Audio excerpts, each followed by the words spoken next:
después de un montón de años ocupando todos los cargos habidos y por haber y trabajando como el primero.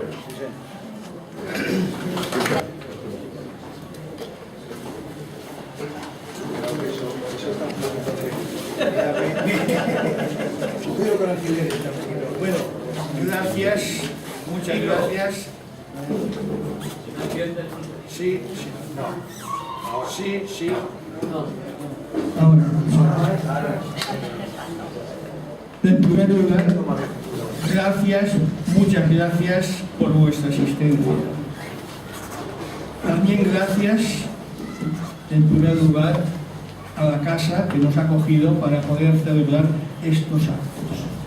También siempre hay que dar gracias incluso a aquellos que interfieren para que las cosas no tengan la brillantez de vida, que también los hay. También dar las gracias ahora al ilustre abogado del Colegio de Madrid, don Javier María Pérez Gaudán Suárez de Campena, hijo, mejor dicho, nieto de un ilustre militar, coronel general de la Guardia Civil.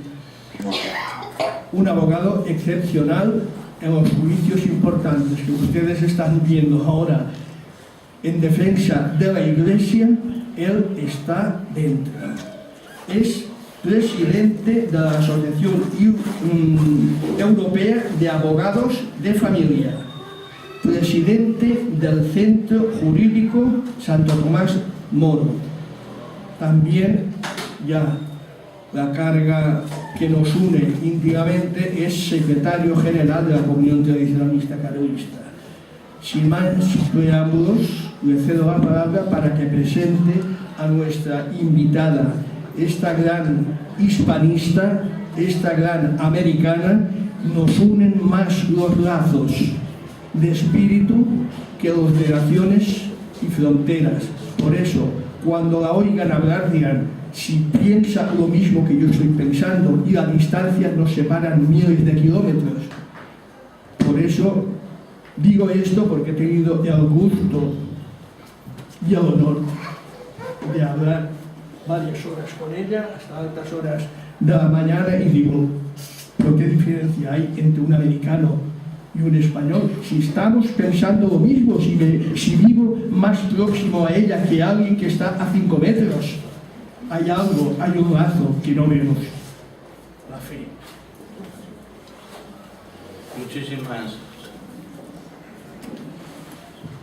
Muchísimas gracias por la merecida presentación. Y bueno, pues por una cuestión de protocolo me ha correspondido a mí pues presentar a Alexandra Gunn-Helsen, y digo de protocolo porque normalmente se supone que el introductor es alguien especialmente conocido por el público que introduce a alguien menos conocida por el público. Pues aquí se dan un poco los papeles invertidos, es más conocido la introducida que el introductor. En cualquier caso, agradecer tanto al círculo su invitación, bueno, a todos ustedes, a todos los asistentes, y agradecer muy especialmente a los miembros del círculo que ya no están, que están ante la luz del Señor. ¿Por qué? Porque nosotros los carlistas siempre veneramos la memoria de los mártires de la tradición, pero tenemos muy olvidados a los confesores de la tradición. La Iglesia recuerda siempre a los mártires, a los que derraman su sangre, a los que dan su vida en testimonio de Cristo, bien, pero no todos tienen la gracia de morir, pero sí sufren persecución, sí sufren inconvenientes, sí sufren postergaciones sociales. Bien, pues la Iglesia a esos les conserva el título de confesores. Pues nosotros los tradicionalistas deberíamos también hablar de confesores de la tradición, que a lo mejor somos muchos de los que están aquí, lo son porque han debido postergar sus vidas personales. Y una confesora de la tradición es Alexandra Gunn-Helsen. ¿Por qué?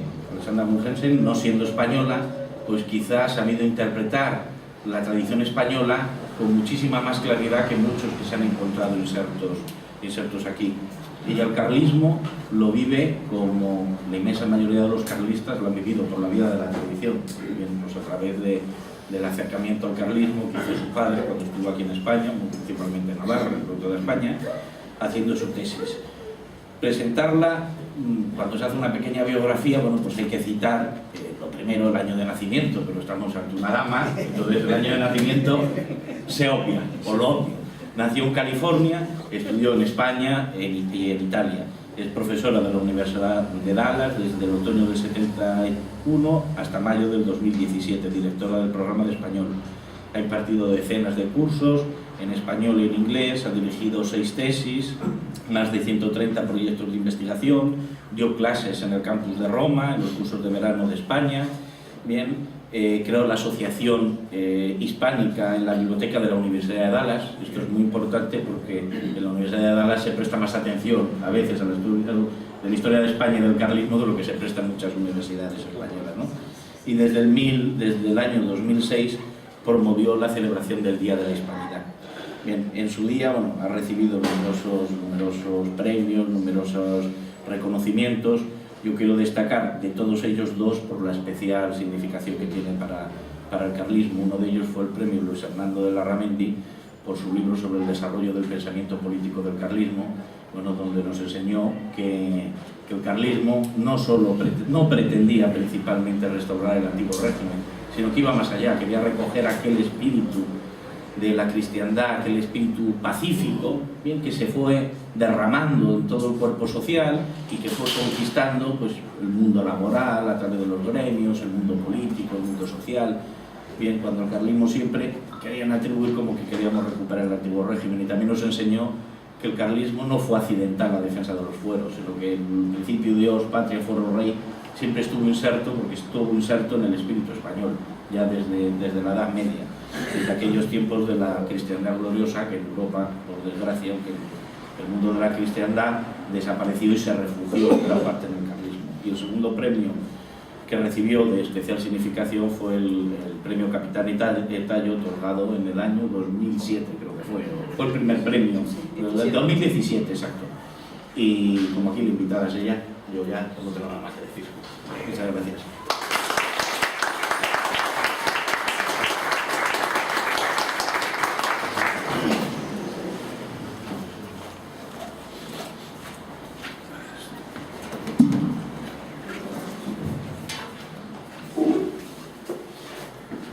Buenas noches. ¿Me oyen bien? Sí, sí. Bueno, gracias por esa introducción, gracias por haber venido, gracias al presidente y al profesor Orts que ha organizado esta conferencia.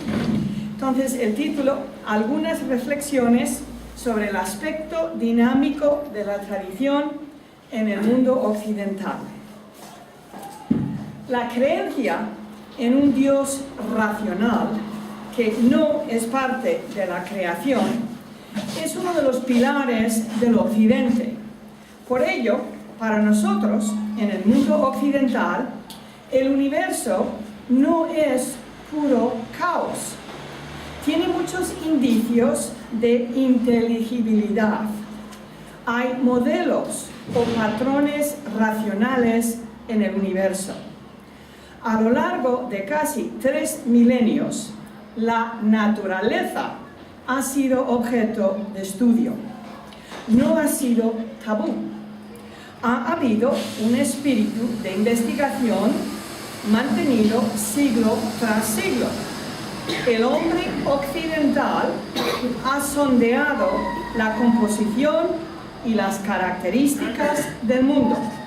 Hipócrates, Euclides, Ptolomeo, Galileo, Newton son nombres familiares que dan testimonio de esta realidad, así como también lo es NASA en nuestros días. Por la misma razón, desde el siglo IV a.C., cuando la Academia Platónica florecía en un barrio a las afueras de Atenas y Aristóteles fundó el Liceo al otro lado de la ciudad, el Occidente ha creado instituciones vibrantes para que el espíritu de investigación pudiera florecer. Ejemplos medievales excelentes que todos ustedes conocen son los scriptoria monásticos desparramados por Europa, la Escuela de Traductores de Toledo y las primeras universidades. La convicción de que el hombre fue creado a imagen y semejanza de Dios, una idea compartida de diversos modos por judíos, griegos, romanos y especialmente cristianos, significó que desde la antigüedad el hombre occidental también se haya sentido libre para analizar la dignidad del hombre. Este examen mejoró enormemente gracias a la fe cristiana en la encarnación, por la creencia de que Dios se hizo hombre. Eso lo sabemos todos, ¿verdad? Durante siglos, el enfoque en la nobleza de la persona humana por los cristianos les llevó a liderar la batalla contra el infanticidio, la esclavitud, la poligamia. El Occidente abrió el camino a la promulgación de códigos legales basados en el respeto al hombre, en la creación de instituciones políticas democráticas y en el desarrollo de una red vasta de servicios sociales y establecimientos para los desfavorecidos, como hospitales, orfanatos, escuelas y asilos para ancianos. La noción de que el tiempo es lineal, una idea inventada por los israelitas y aceptada después por los griegos de la antigüedad, un paradigma que es radicalmente diferente del concepto cíclico del tiempo en el Oriente y en la América precolombina, permitió al Occidente distinguir entre pasado, presente y futuro. El liberarse de la percepción cíclica o cosmológica del tiempo dispuso a los pueblos de Occidente a querer obrar basándose en el pasado, en lugar de meramente repetir el pasado. Los habitantes de Jerusalén y de Atenas empezaron a cultivar un espíritu dinámico, mirando hacia el futuro, pensando en términos de progreso. Estas tres realidades, la exploración de nuestro mundo, la indagación sobre la persona humana y el sentido del progreso, han sido pilares para el desarrollo de la civilización occidental y son tan básicos que los tomamos por descontado. Es que ni siquiera pensamos en ello normalmente. Son fuentes del aspecto dinámico de nuestro acervo. Un valenciano, ustedes conocen, un valenciano entusiasta encapsuló el dinamismo de nuestra tradición en una frase sencilla, pronunciada en las Cortes Españolas en 1859. Antonio Aparici y Guijarro exclamó: «Vengo de muy atrás, pero voy muy adelante». Otros pensadores políticos españoles posteriores a Aparici reflexionaron sobre este sentido dinámico de nuestra tradición. En 1903, un miembro de las Cortes, famoso como orador, Juan Vázquez de Mella, acuñó una frase útil: progreso hereditario. Hablando de política, aseveró: la tradición es progreso hereditario, y el progreso, si no es hereditario, no es progreso social. Para Mella, los logros efímeros son de poco valor para una comunidad. Unos 30 años más tarde, Víctor Pradera, un parlamentario de Pamplona y teórico político, estaba impresionado por, estas son sus palabras, el pasado que sobrevive y tiene la virtud para hacerse futuro.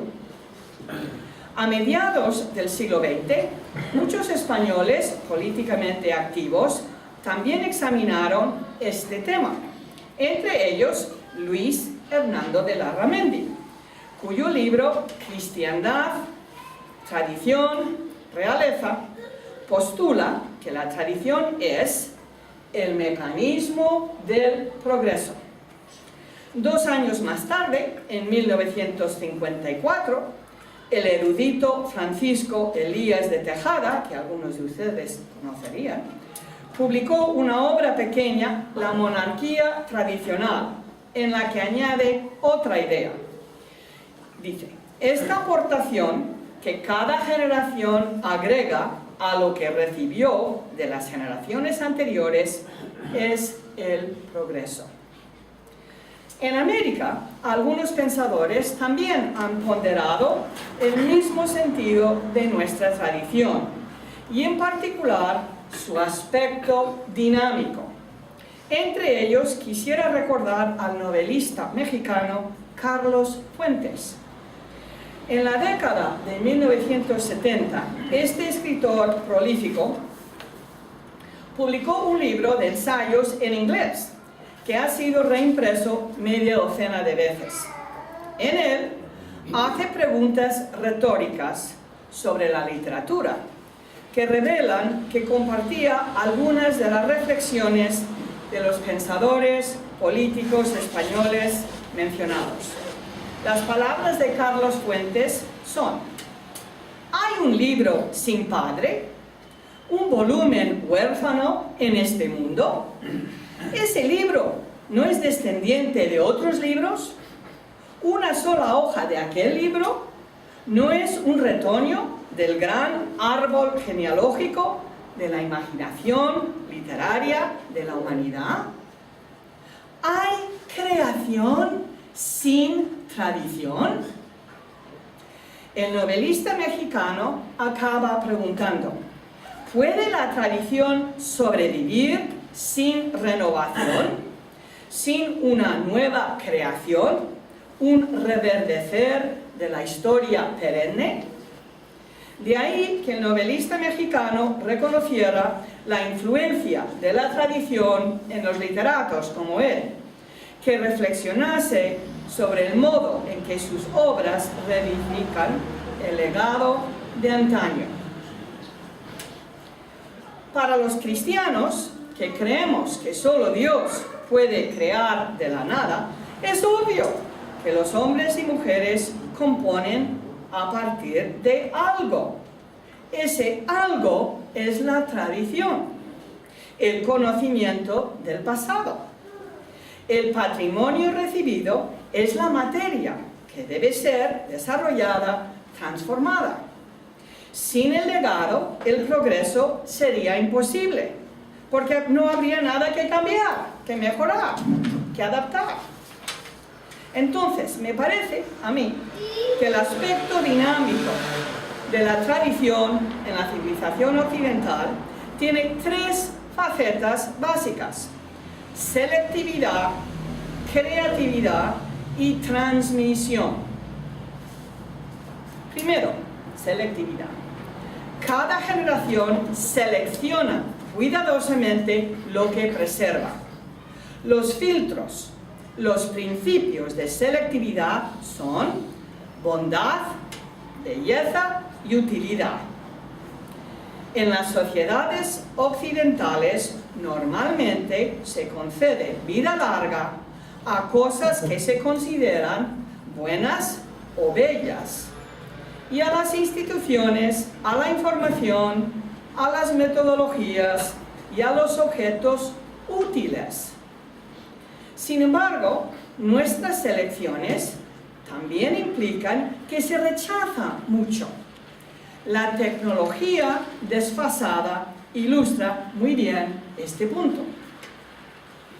Creatividad. El segundo elemento es en el aspecto dinámico de nuestra tradición, es la creatividad.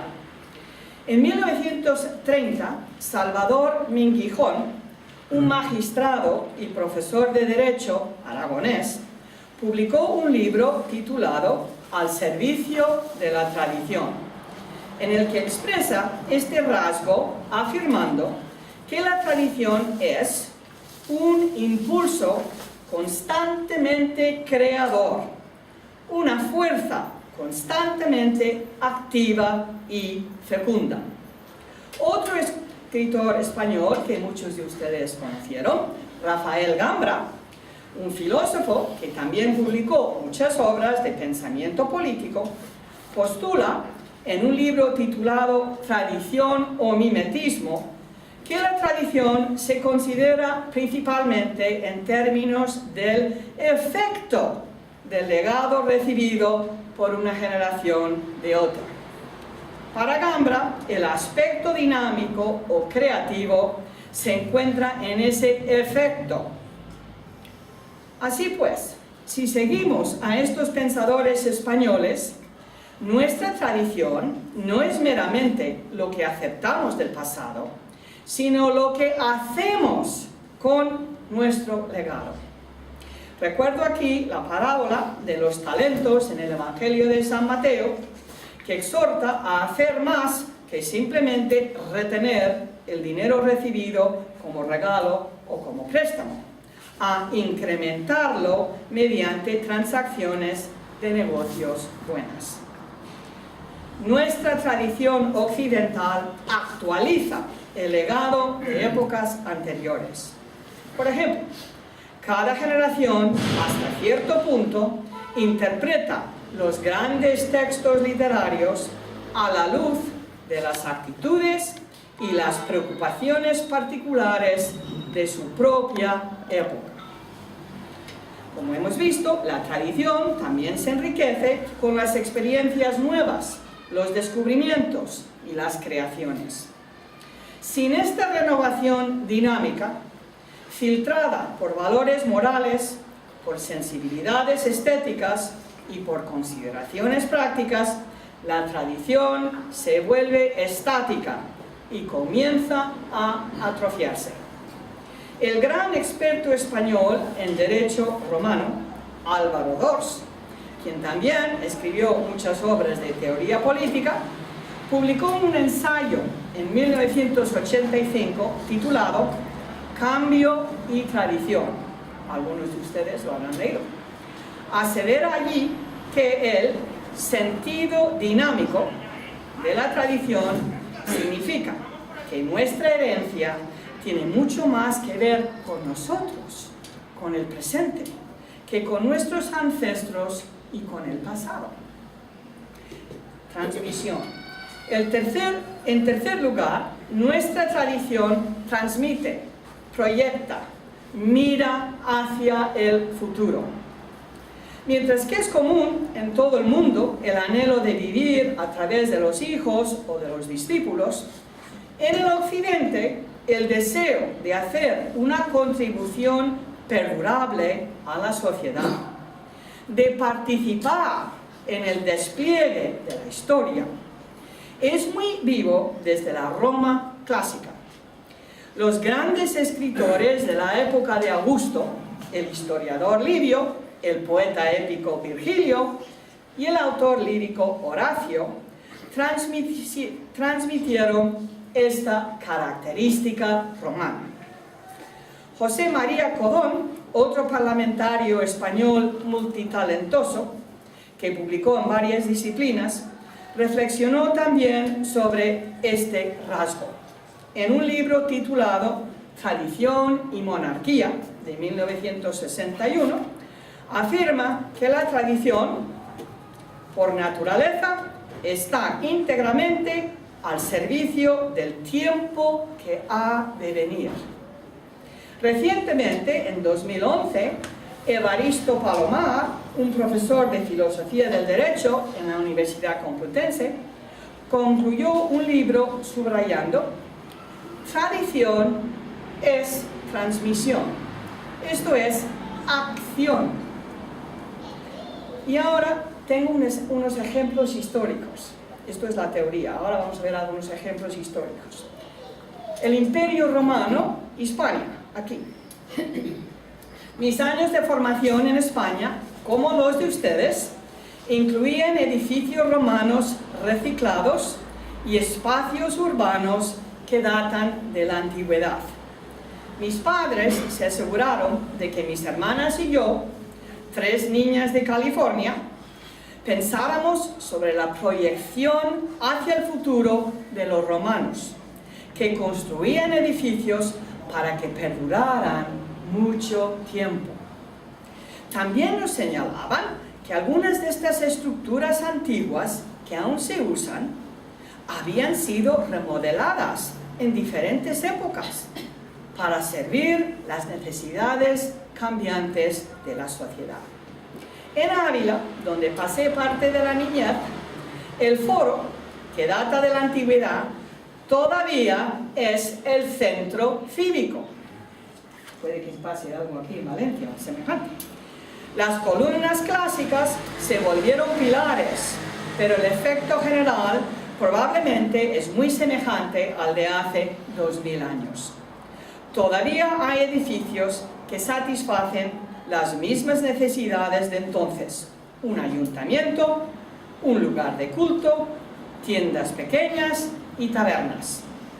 Este espacio urbano, que durante generaciones se ha llamado Mercado Chico, continúa hospedando un mercado semanal al aire libre y jóvenes ruidosos por la noche. El templo pagano del foro desapareció hace más de 1500 años.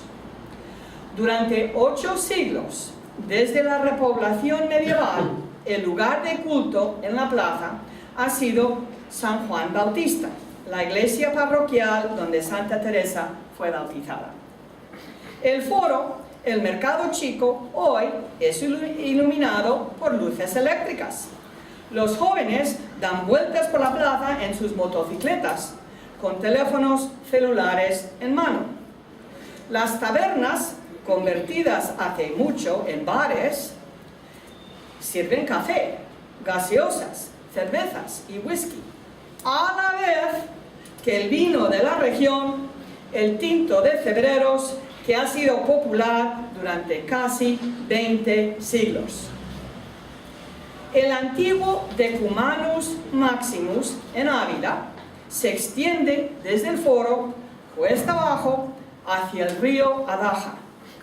Conocido por nosotros como calle Vallespín, el viejo Decumanus y sus bocacalles están ocupados principalmente por casas modestas y talleres, y hay algunos restaurantes y tiendas pequeñas. Los artículos que se venden o reparan son piezas de cerámica, bolsas y sandalias de cuero, ropa de fibras naturales, cestas de mimbre y objetos pequeños de bronce. Los hispanoromanos reconocerían todas estas cosas. Los restaurantes se abren y se cierran cada 5 o 10 años. Hay una tienda o hay otra. Los restaurantes sirven algunos de sus platos sustanciosos en fuentes de barro que han sido populares en España desde que las introdujeron los soldados romanos. Las tiendas pequeñas y los talleres de reparación también tienen objetos producidos en masa, hechos de plástico, nylon, poliéster, cables eléctricos y microchips. En los últimos 20 años, el antiguo Decumanus ha sido ocupado por algún que otro disco, cuyos sonidos disonantes son amplificados por la última tecnología para el gran placer de la juventud de Ávila. Al final de la calle Vallespín, justo fuera de las famosas murallas medievales de la ciudad, hay un puente de piedra pequeño que tiene 5 arcos de medio punto. Este puente, construido, según nos han dicho siempre, por legionarios romanos para cruzar el río Adaja, tiene indicios de haber sido alterado con propósitos defensivos en el siglo XI o XII, cuando los ataques musulmanes eran frecuentes desde Al-Ándalus y el Magreb. Adaptación por los descendientes de los romanos en lugar de demolición. Significa que el puente sobre la Daja siguió sirviendo a la comunidad a lo largo de 800 años. Y los abulenses todavía están contando, todavía usan el puente romano. En Ávila se celebra misa desde comienzos del siglo IV delante del cenotafio de 3 hermanos, los santos Vicente, Sabina y Cristeta. Eran cristianos asesinados durante la persecución del emperador Diocleciano. La historia de los adolescentes heroicos ha inspirado a los abulenses desde entonces hasta ahora, comenzando por un judío testigo ocular del martirio cruel que construyó una pequeña choza para proteger los restos de los hermanos para la posteridad. Su mausoleo modesto fue ampliado y remodelado por las generaciones sucesivas. La basílica que hoy conocemos, que combina los estilos de arte románico y gótico, se levantó lentamente a lo largo del siglo XII en el mismo terreno sagrado. Los habitantes de Ávila de la época romana todavía contribuyen de forma vital a la ciudad castellana pequeña, exactamente como se lo propusieron. Algunos de sus logros han inspirado o han sido usados de una generación a la siguiente. Han sido aceptados, adaptados y transmitidos. Y ahora tengo 3 ejemplos de encuentros del Occidente con otras civilizaciones. ¿Qué pasa cuando la civilización occidental se encuentra con otra? Primero, los reinos medievales cristianos en la península ibérica y el arte mudéjar. Durante la Reconquista, como todos sabemos, hubo considerable sufrimiento y devastación, así como muchas muertes violentas. Sin embargo, los herederos de los hispano-romanos en los reinos pequeños del norte y los herederos de los inmigrantes del Magreb y del Occidente Próximo también intercambiaron algunos elementos culturales.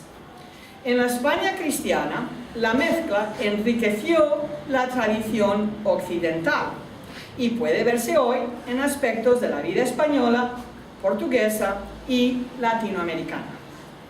Y solo menciono aquí uno. La península ibérica produjo su propio tipo de arte, el mudéjar. Este estilo artístico apareció por primera vez en la Edad Media, cuando los cristianos reconquistaban y repoblaban diversas partes de Al-Ándalus. Los pioneros del norte, totalmente occidentales, se encontraban con las construcciones exóticas de Zaragoza, Toledo, Córdoba y Sevilla, que habían sido el orgullo del Islam. De la misma manera, los cristianos podían valerse del trabajo de albañiles, carpinteros y estucadores hispano-árabes. El estilo mudéjar que crearon juntos tuvo tanto éxito que siguió floreciendo después del final de la Reconquista. El sur de España tiene casas, iglesias y conventos del siglo XVI que combinan características inspiradas por el Renacimiento italiano y otras por Al-Ándalus medieval. También aparecieron elementos de arte mudéjar en los virreinatos de Hispanoamérica.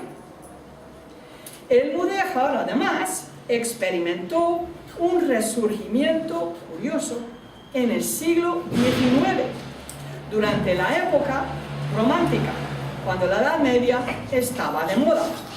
El estilo se propagó de la península ibérica a otros países. El mudéjar combina la arquitectura occidental de épocas diferentes, con varias características de la herencia islámica de España y Portugal. Entre estos elementos se encuentran, y eso lo saben muchos de ustedes, arcos de herradura, el uso de ladrillo en vez de piedra, arcos ciegos decorativos, techos de artesonado de madera, ornamentación floral esculpida en paredes cubiertas de yeso y azulejos relucientes con diseños geométricos. He visto muchos en Valencia en estos 2 días. El estilo floreció en la cuenca del río Duero, que se extiende por León y Castilla la Vieja. Algunas zonas allí, como Tierra de Campos, tienen menos piedra que muchas regiones de la península ibérica.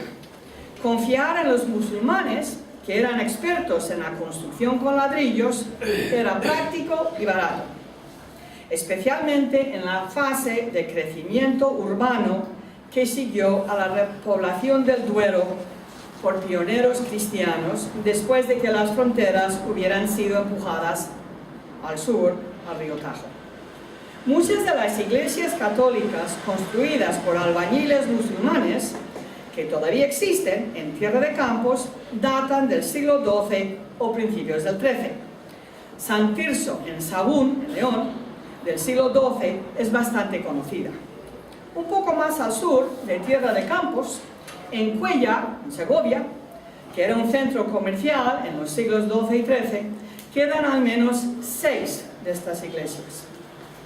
Estas iglesias de estilo románico, hechas de ladrillo marrón, con muros exteriores cubiertos de arcos hispanoárabes, arcos ciegos, son testimonio de la habilidad occidental de absorber elementos de otras culturas sin perder su propio carácter.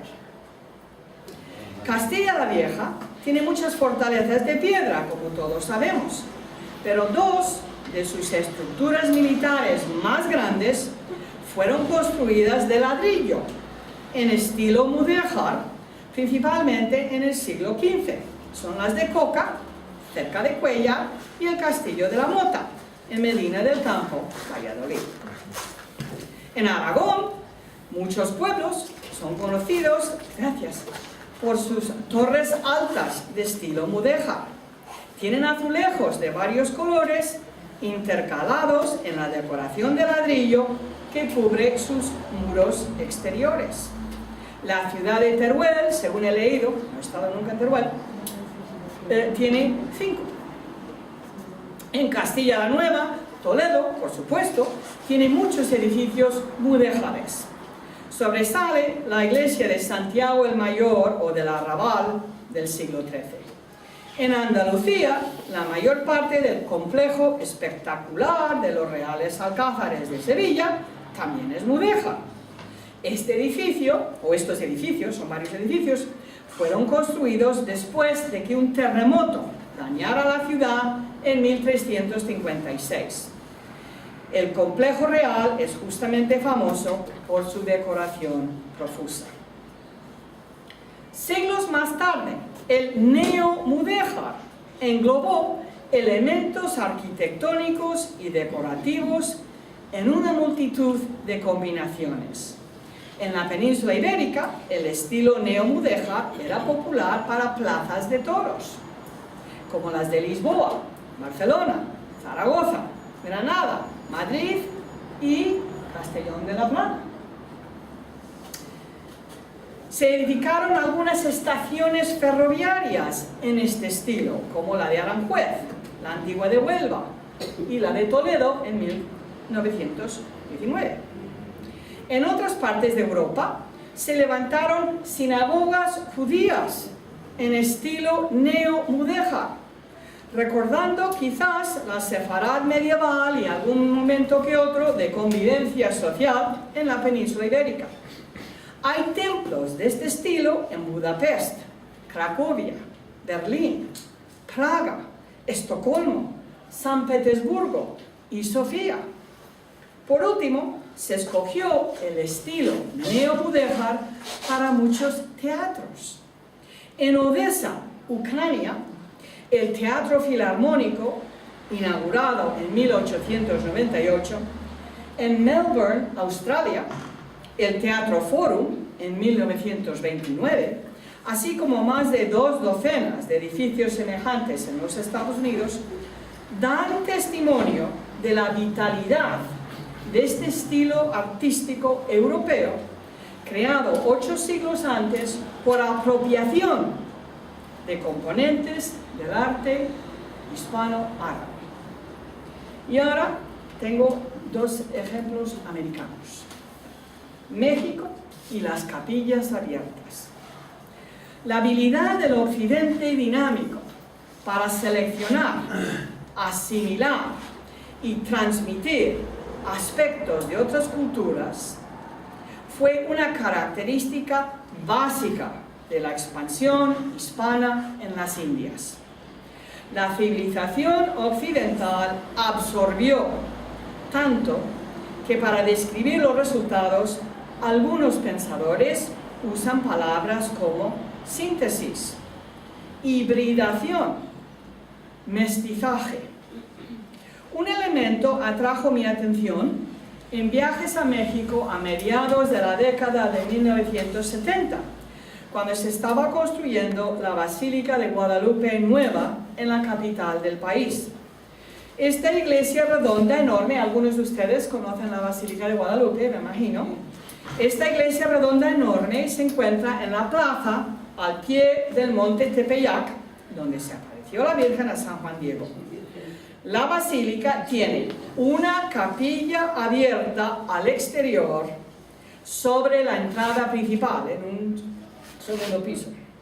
Este oratorio con altar es para misas al aire libre en días de fiesta, cuando las multitudes de fieles son tan grandes que ni siquiera la Basílica Nueva puede alojar a todas.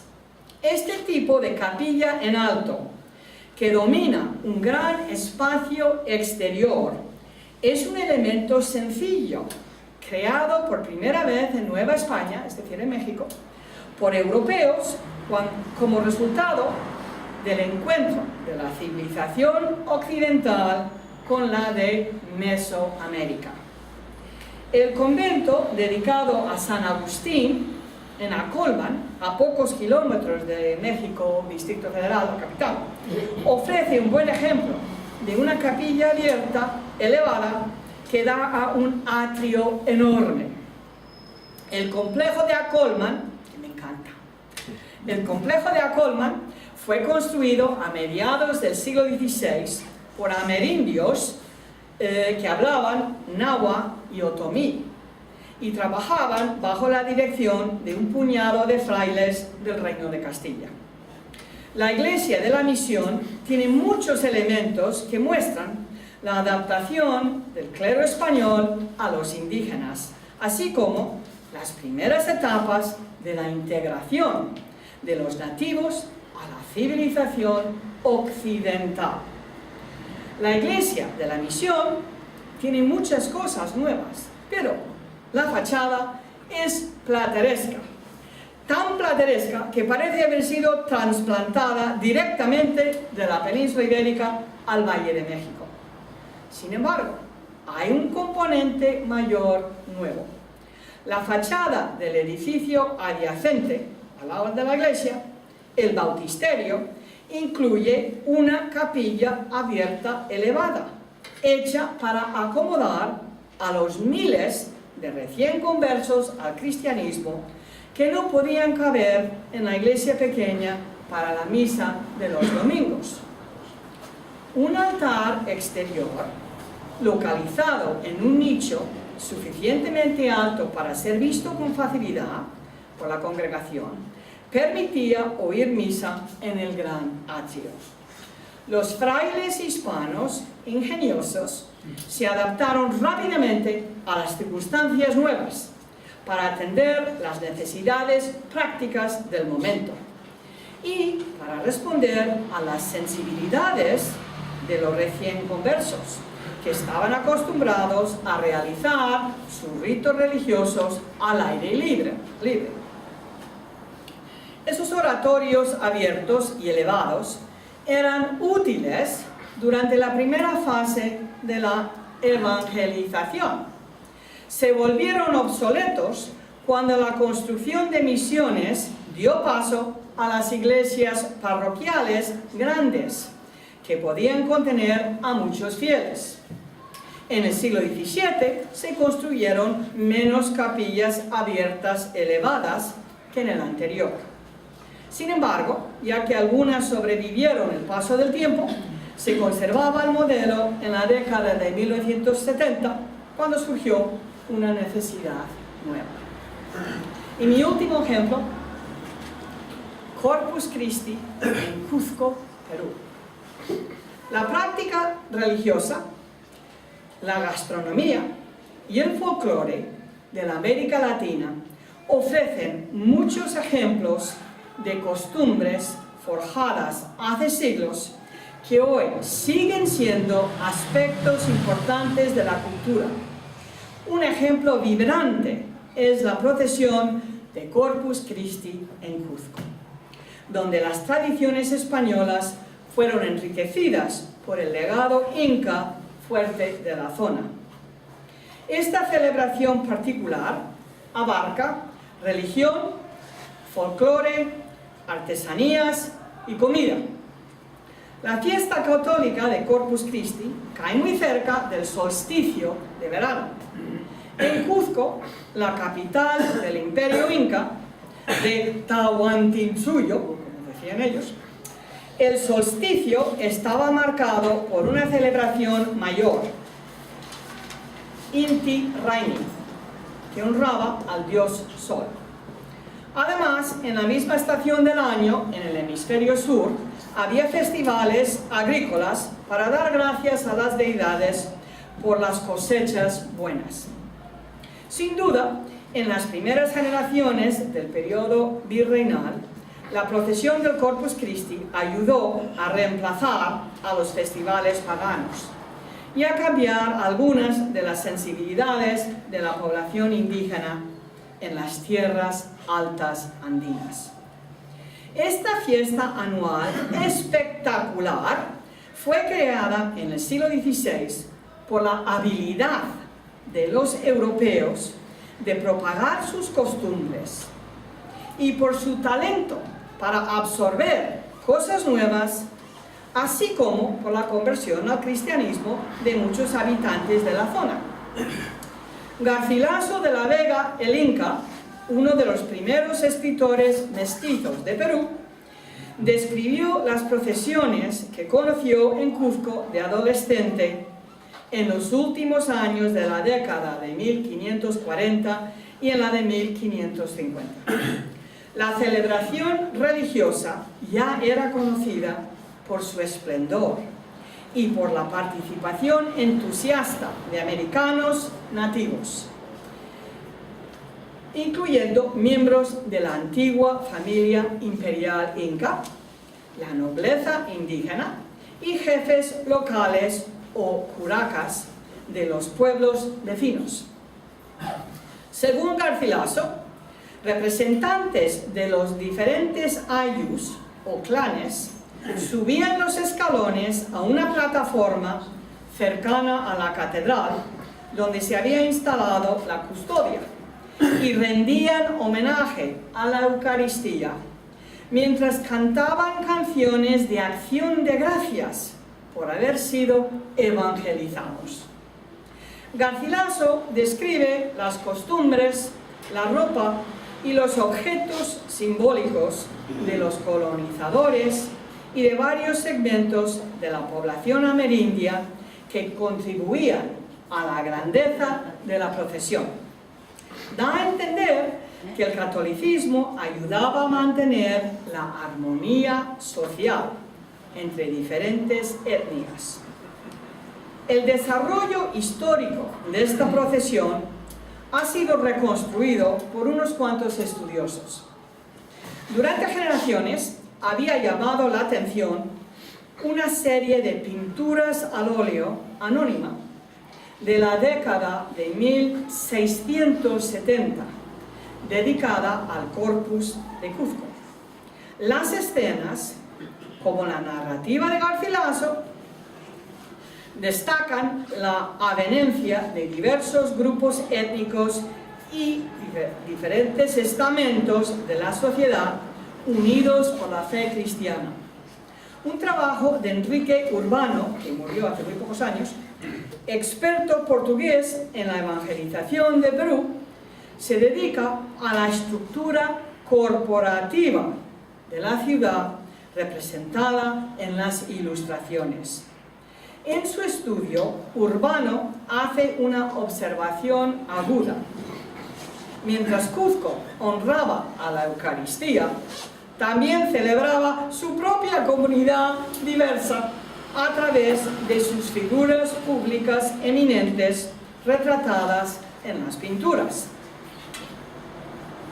Estos cuadros reflejan cambios en el estilo en el Cuzco colonial, desde la época de Garcilaso hasta la época de los cuadros, y registran algunas alteraciones en la procesión desde la época del escritor inca. Un ejemplo es la mezcla de ropas occidentales y nativas y la profusión de encaje en las prendas usadas por los hombres de la élite inca. Para la segunda mitad del siglo XVII, algunas costumbres procesionales habían caído en desuso o habían sido prohibidas. Un ejemplo es el de los tocados y vestidos que se asemejaban a animales, que se remontaban a las creencias religiosas precristianas. A su vez, se habían agregado otros elementos nuevos. Incluían arcos de triunfo efímeros y altares portátiles con retablos barrocos colocados por gremios distintos a lo largo de la ruta del desfile. Hoy, esta fiesta es una procesión vibrante, dinámica, que honra a la Eucaristía, a la Virgen María, a varios santos cristianos y a los habitantes de Cuzco. También celebra el legado inca, la herencia española, los barrios históricos de la ciudad, el folclore, las artesanías y la gastronomía de la comunidad. Las ceremonias, las festividades, los trajes y las viandas se preparan con mucho tiempo. Participa un gran porcentaje de la población de la ciudad, a pesar de que no haya papeles especiales para los descendientes de la antigua familia imperial o la nobleza inca.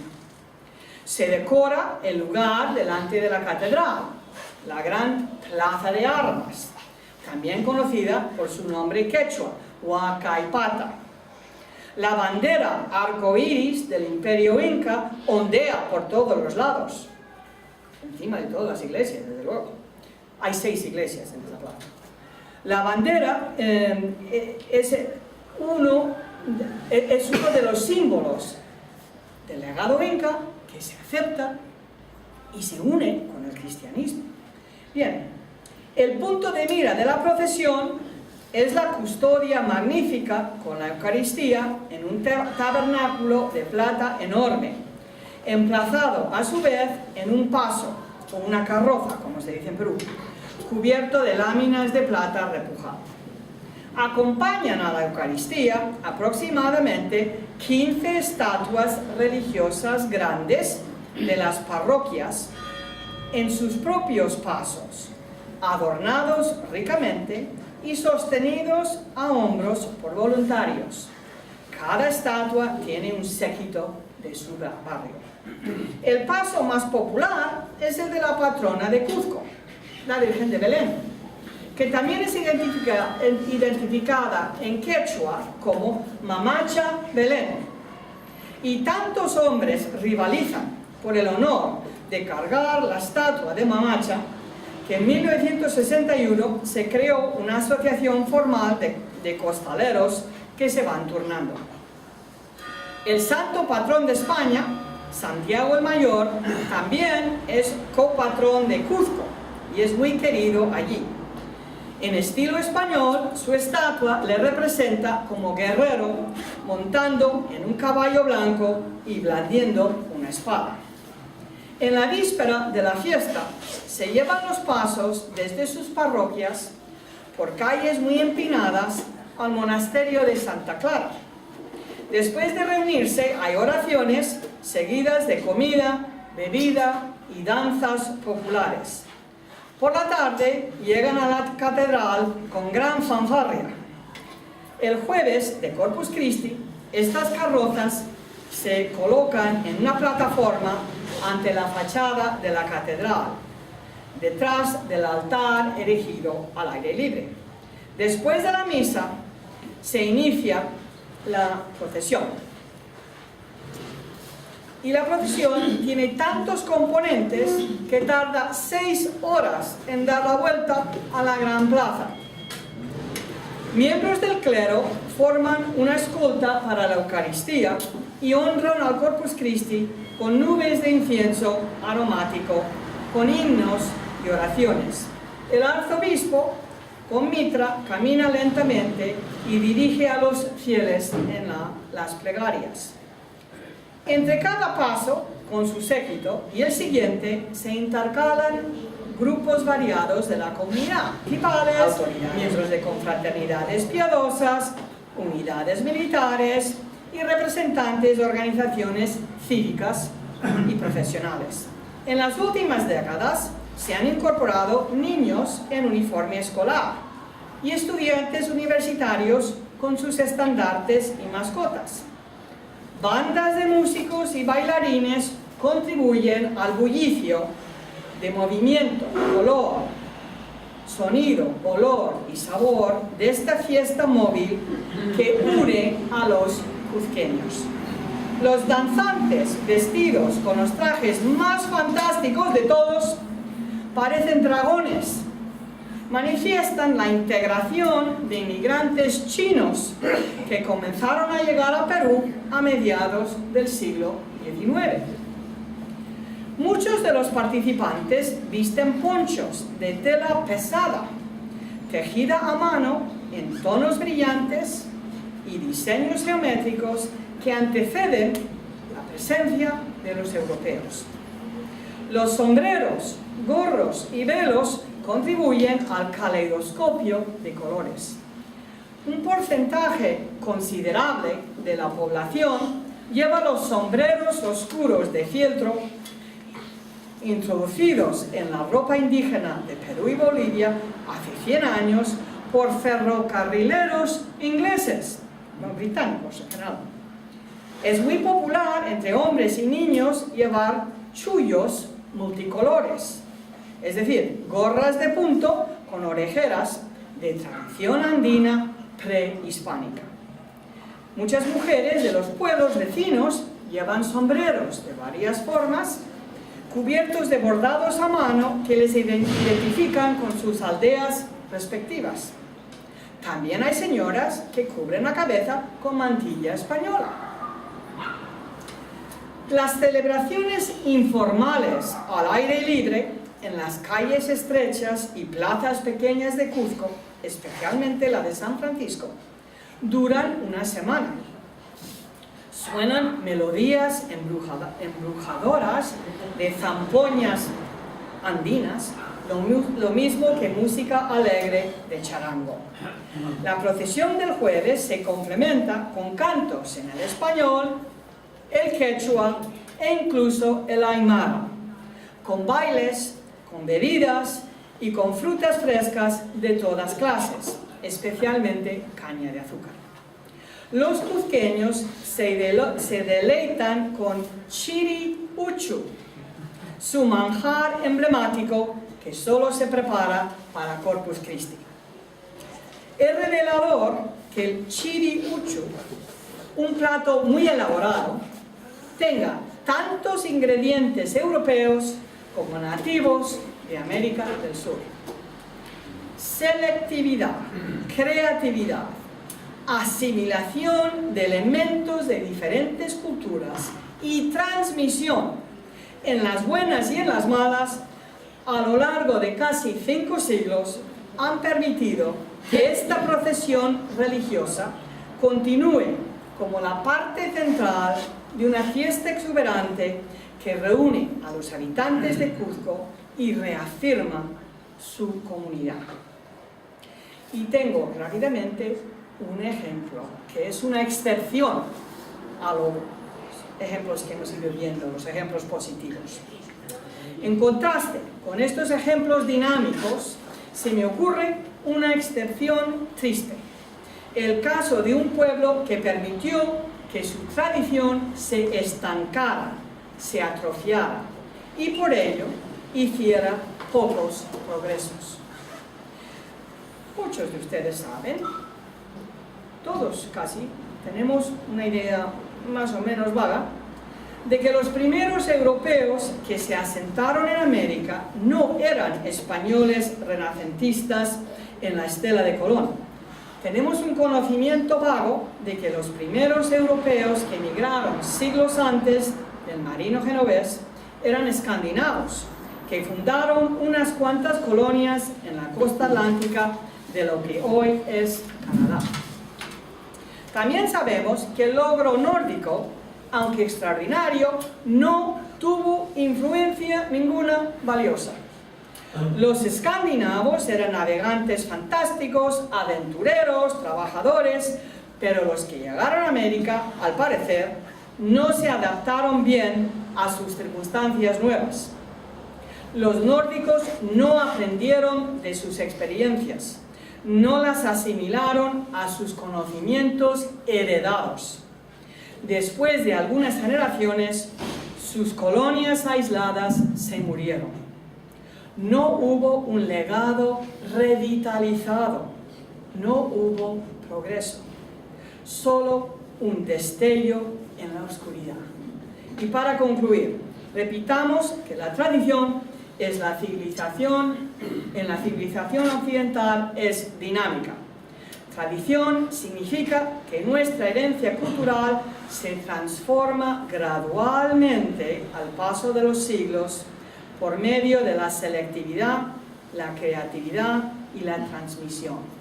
Y cuando el Occidente se encuentra con otras civilizaciones, tiende a absorber y modificar algunos elementos que encuentra útiles o agradables.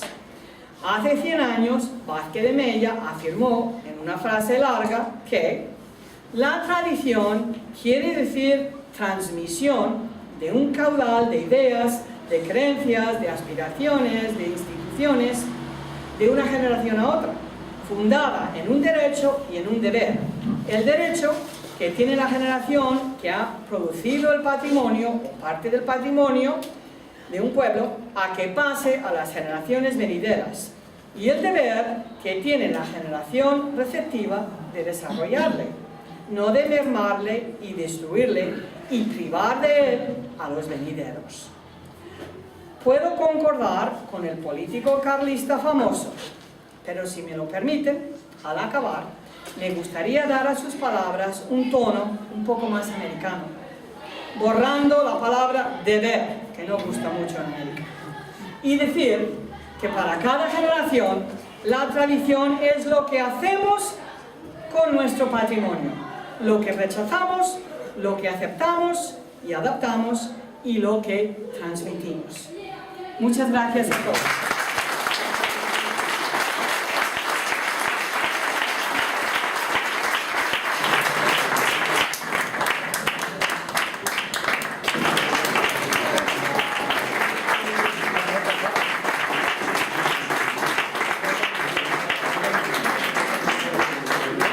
Nosotros vamos a cenar ahora en el restaurante que está en Ponte